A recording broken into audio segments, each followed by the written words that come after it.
Hello and welcome to my Sustainability Deep Dive.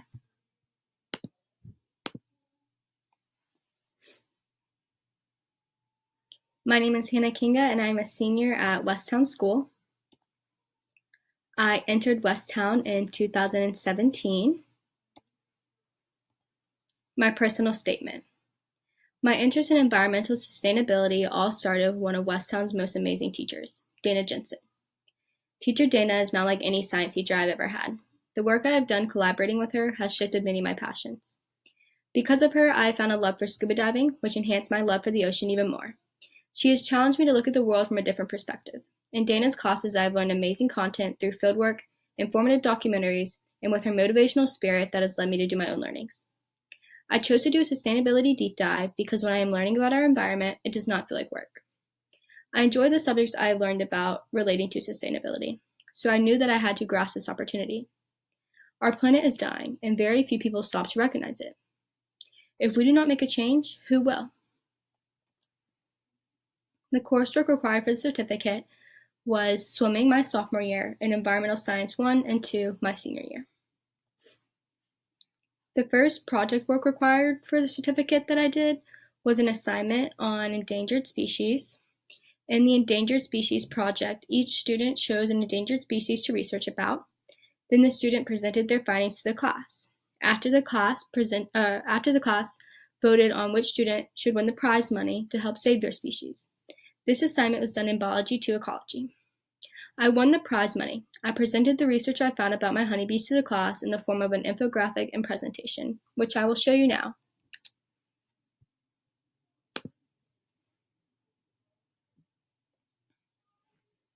This is my infographic.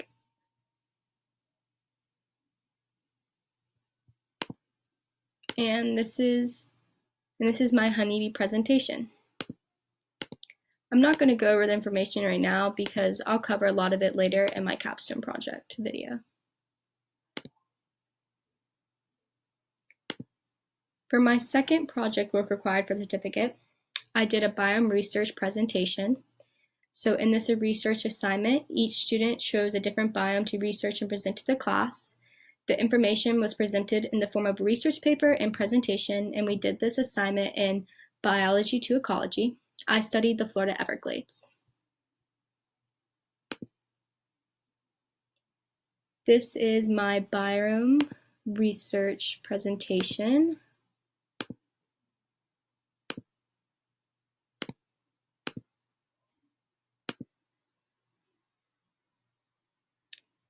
And this is my biome research paper, which you guys are welcome to go back and look at. Everything has pretty precise titles, so it's easy to find the information that you want to find.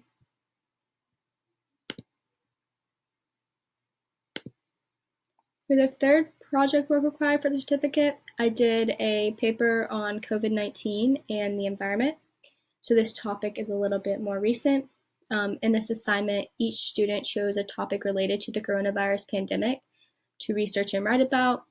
This assignment was done in Contemporary Affairs, which is a history class. For my research assignment, I chose to focus on the correlations between the coronavirus pandemic and our environment.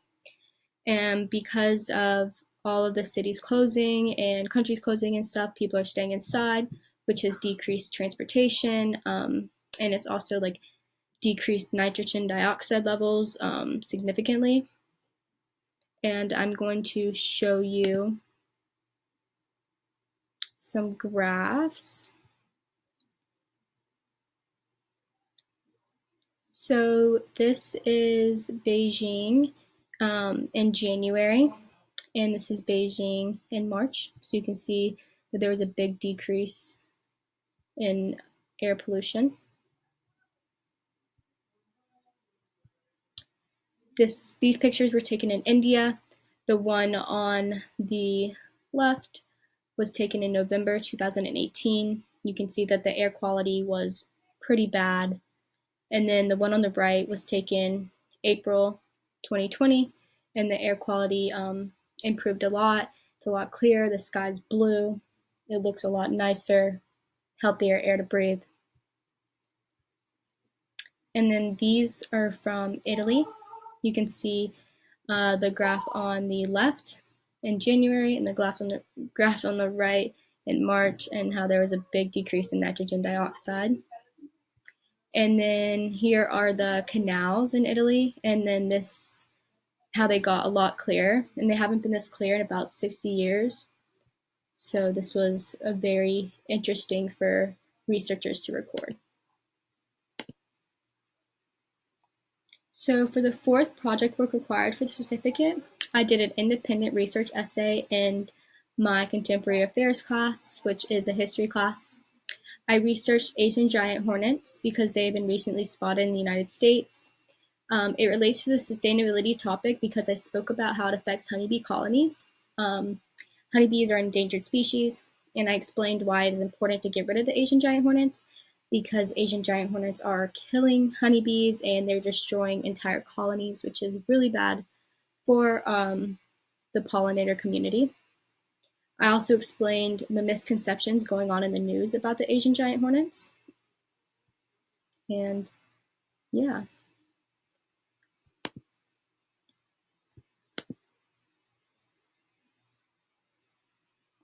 So for my off-campus immersion, I went on the coral reef restoration trip to Key Largo, Florida with teacher Dana, teacher Leslie, and teacher TJ.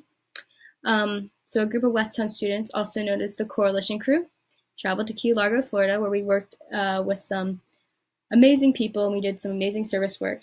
We began this incredible experience by earning our scuba diving certifications in the Westtown pool.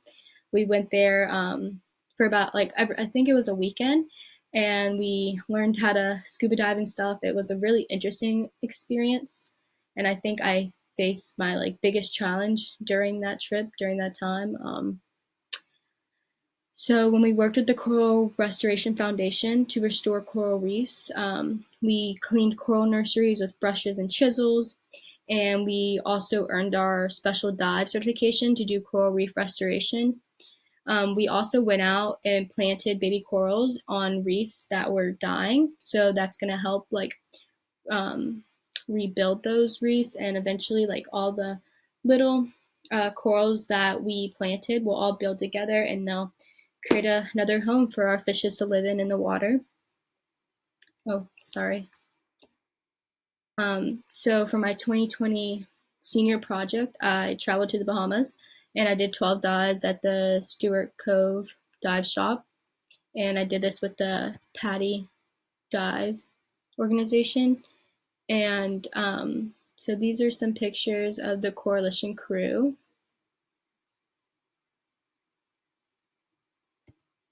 And these are some more pictures. This is us under the water. You can see those are our hammers and stuff, and we're planting corals over there. And then here's some footage from my senior project.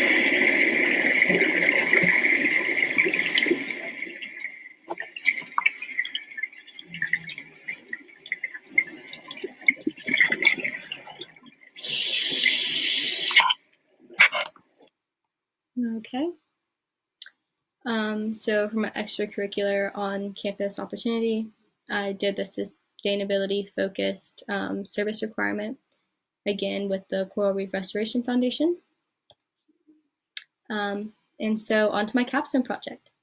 So my capstone project is called the PPP, also known as the Pollinator Problem Project. I did field work to observe man-made ecosystems and natural ecosystems. During my observations, I documented pollinator visitations to different plants, and then I created an iMovie using the footage from my field research. Here's my video.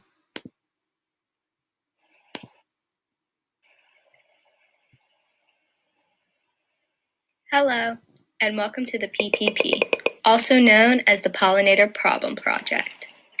I have been researching the decline in pollinators and how it affects our environment. I have been doing field work to observe pollinators, specifically bees, butterflies, and birds in different ecosystems. The footage comes from a man-made ecosystem, my backyard, and from natural trails in the Pennsylvania area. We live in a deciduous biome, which is a biome that has moist, warm summers and cool winters. It also means that we have lots of trees.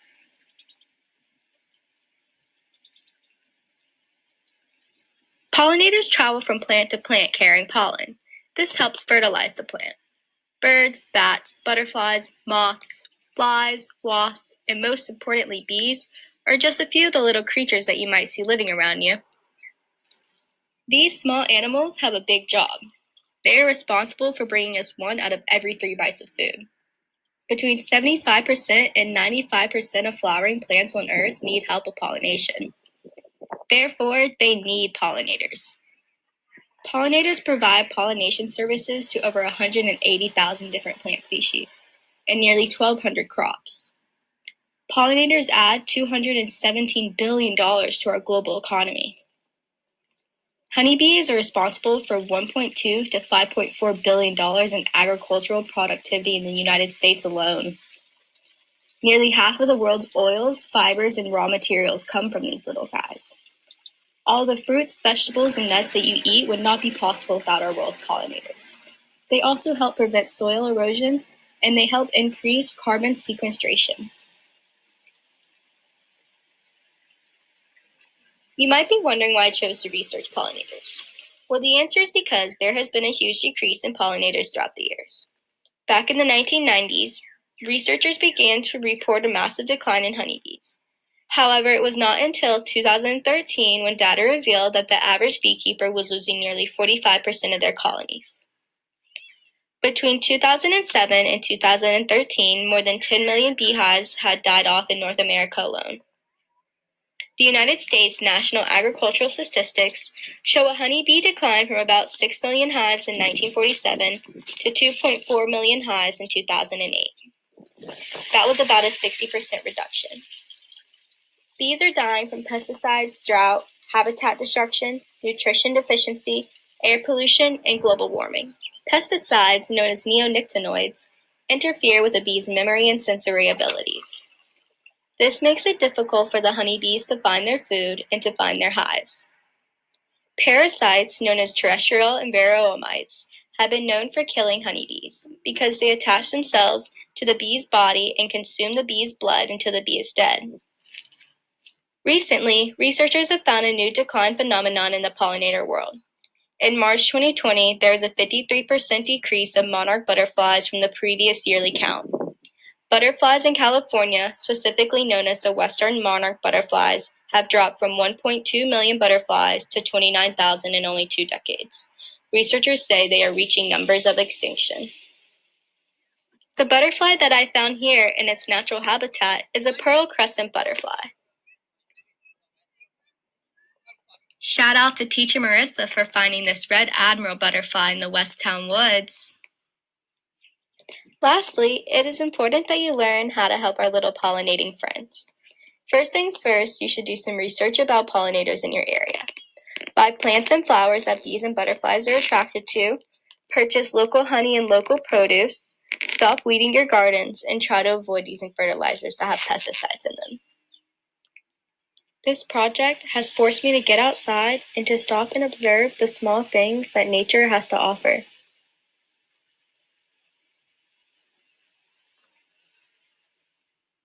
Without pollinators, the shelves in our grocery stores would be empty. That got me thinking about our world's growing population. We currently have 7 billion people on this planet, with those numbers climbing towards 9 billion.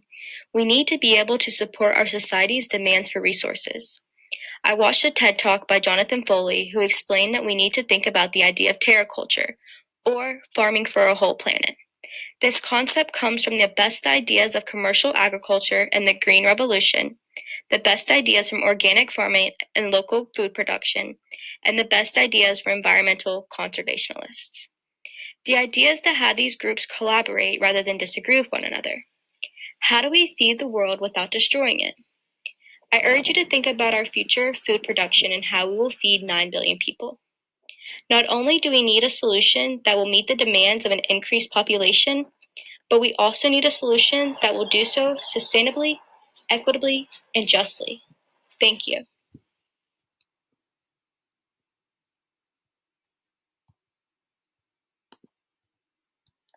So that comes to the conclusion of my presentation. I hope you guys enjoyed. This was a lot of fun to do, honestly. I wasn't expecting to do what I did for my capstone project, but I really enjoyed it, and I think it turned out pretty great, and I'm really excited that everyone got to watch it. Hope everyone is doing well. Thank you.